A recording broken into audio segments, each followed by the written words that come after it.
नमस्कार। आदर्श शिक्षण समिति बाड़मेर कक्षा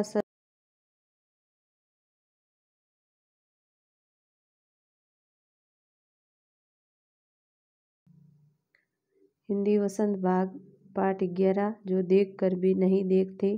इसकी लेखिका है हेलेन केलर। ये है हेलेन केलर। इनका हम जीवन परिचय जानेंगे। Helen Keller 1880-1968। अमेरिका एक ऐसा नाम है जो घोर अंधकार के बीच भी रोशनी देता है। कल्पना करो कि जो न सुन सकता हो न देख सकता हो, फिर भी वह लिखना पढ़ना और बोलना सीख ले, भरपूर आशा आकांक्षा के साथ जीवन जीने लगे और उसके योगदान दुनिया के लिए यादगार बन जाए। ऐसी थी हेलेन केलर जब वह 1.5 वर्ष की थी। बचपन की एक गंभीर बीमारी की वजह से उनकी देखने और सुनने की शक्ति जाती रही, लेकिन उन्होंने हार नहीं मानी। यानी हेलेन केलर ना देख सकती थी ना सुन सकती थी, लेकिन फिर भी उन्होंने अपने जीवन में हार नहीं मानी। यह पाठ इन्हीं के जीवन से जुड़ा हुआ है।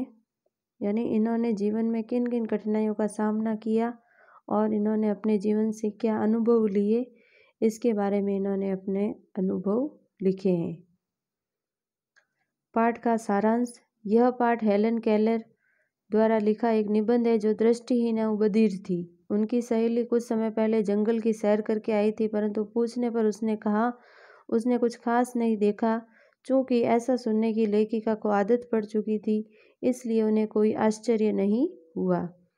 साथ ही उन्हें यह भी लगता था कि कोई इतना घूम कर भी विशेष चीज कैसे नहीं देख सकता, जबकि वे अंधे होते हुए भी सब कुछ देख ले। अब हम आगे के पाठ के बारे में जानेंगे। अपना अनुभव बताते हुए वह कहती हैं कि मैं कुछ भी देख नहीं पाती, फिर भी प्रकृति में विद्यमान सैकड़ों रोचक चीज़ों को छू कर ही पहचान सकती थी। यानी हेलेन केलर अंधी थी, लेकिन फिर भी वह ऐसी अनेक चीज़ें थी जो प्रकृति में जो वह छू कर पहचान लेती थी, जैसे भोजपत्र के पेड़ की चिकनी छाल, चीड़ के पेड़ की खुरदरी छाल, टहनियों में खिली कलियां, फूलों की मखमली पंखुड़ियाँ और उनकी घुमावदार बनावट को भी केवल स्पर्श से ही महसूस कर सकती हूँ। वह कहती हैं कि इनके स्पर्श से मुझे अत्यंत खुशी होती है।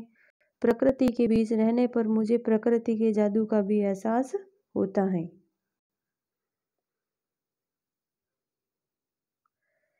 वे अपने आप को तब खुशनसीब मानती हैं जब टहनी पर हाथ रखते ही किसी चिड़िया के मधुर स्वर उनके कानों में गूंजते हैं।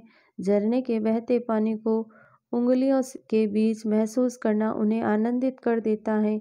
उनके लिए चीड़ की फैली पत्तियां या घास के मैदान किसी महंगे कालीन से अधिक प्रिय हैं। बदलते हुए मौसम का एहसास उनके जीवन में एक नया रंग और खुशियां भर देता है। यानी अनेक प्रकार की चीज़ों को वो महसूस कर सकती हैं। वह अंधी होने के बाद भी वह इस प्रकार इतनी चीज़ों को महसूस कर सकती है, तो उन्हें यह आश्चर्य होता है सुनकर कि जो लोग पूरे दिन जंगल में घूमते हैं तो उन्हें कुछ खास नज़र क्यों नहीं आता।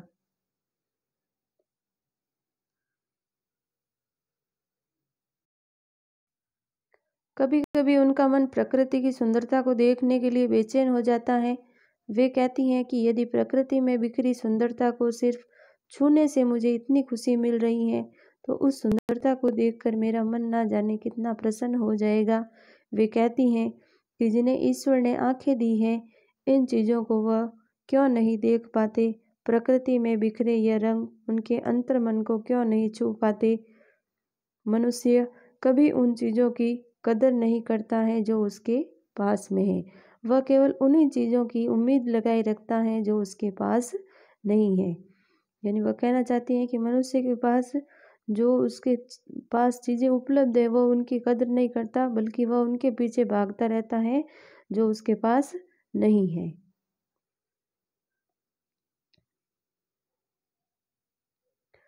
मनुष्य का इस तरह का व्यवहार बहुत ही दुखद है। ईश्वर द्वारा मनुष्य को प्राप्त दृष्टि का आशीर्वाद उसके जीवन को रंगों से भर देता है। हम सभी ईश्वर की इस नियामत से अपना जीवन खुशियों के इंद्रधनुषी रंगों से हरा भरा कर सकते हैं। हमें यह बात अवश्य ही समझनी चाहिए। यानी जो ईश्वर ने हमें जो वस्तु दी है उस वस्तु में ही मनुष्य को खुश रहना चाहिए। यह पाठ आपके पूरा। अब कुछ प्रश्न उत्तर हैं, पिछले वीडियो में भी हमने किए थे, आगे के प्रश्न उत्तर हम इस वीडियो में करेंगे। कुछ खास तो नहीं। हेलन की मित्र ने यह जवाब किस मौके पर दिया और यह सुनकर हेलन को आश्चर्य क्यों नहीं हुआ? प्रकृति में चारों ओर देखने और समझने की बहुत सी चीज़ें हैं, फिर भी उनकी मित्र कह रही हैं कि मैंने कुछ खास नहीं देखा। लेखिका का मानना है कि वे कुछ भी देखना ही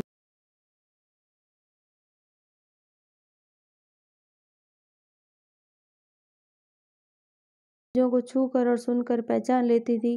पाठ के आधार पर इसका उत्तर लिखो। हेलन केलर प्रकृति की अनेक चीज़ों जैसे भोजपत्र, पेड़ की चिकनी छाल, चीड़ की खुरदरी छाल, टहनियों में नई कलियां, फूलों की पंखुड़ियों की बनावट को छूकर और सूंघ कर पहचान लेती है।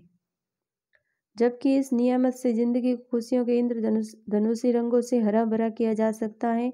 तुम्हारी नज़र में इसका क्या अर्थ हो सकता है? हमारी आंखें अनमोल होती हैं। संसार की सारी खूबसूरती आंखों से ही है। जीवन के सभी रंग आंखों से हैं। अतः यह जिंदगी की बहुत बड़ी देन है। इसमें जिंदगी को रंगीन और खुशहाल बनाया जा सकता है और अपने सारे दुखों को भुलाया जा सकता है। अगला प्रश्न है, अगर मुझे इन चीज़ों को छूने पर से इतनी खुशी मिलती है तो उनकी सुंदरता देख कर तो मेरा मन मुग्ध ही हो जाएगा। ऊपर रेखांकित संज्ञाएं क्रमशः किसी भाव और किसी की विशेषता के बारे में बता रही हैं। ऐसी संज्ञाएं भाववाचक संज्ञाएं कहलाती हैं। गुण और भाव के अलावा भाववाचक संज्ञाओं का संबंध किसी की दशा और किसी कार्य से भी होता है। भाववाचक संज्ञा की पहचान यह है कि इससे जुड़े शब्दों को हम सिर्फ महसूस कर सकते हैं, देख या छू नहीं सकते। आगे लिखी भाववाचक संज्ञाओं को पढ़ो और समझो। इनमें से कुछ शब्द संज्ञा और क्रिया से बने, उन्हें भी पहचान कर लिखो। जैसे भोलापन है, मिठास, बुढ़ापा, भूख, घबराहट, क्रोध, शांति, बहाव और मजदूरी। अगला प्रश्न है, मैं अब इस तरह के उत्तरों की आदी हो चुकी हूँ। उस बगीचे में आम, अमलतास, सेमल आदि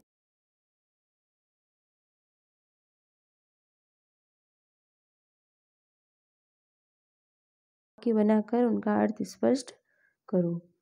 जैसे अवधि, यह प्रश्न पत्र पूरा करने की अवधि 3 घंटे है। अवधि, अवध क्षेत्र में अवधी भाषा बोली जाती है।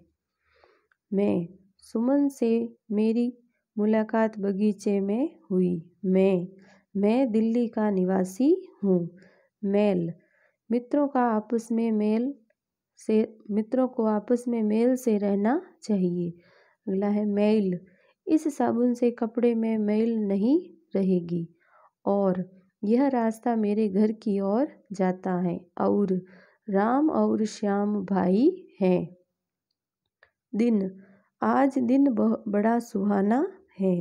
दीन, हमें दीन दुखियों की सहायता करनी चाहिए।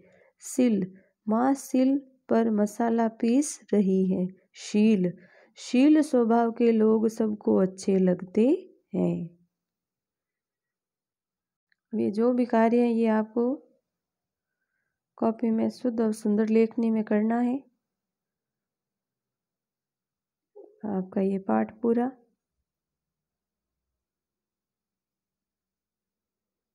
धन्यवाद।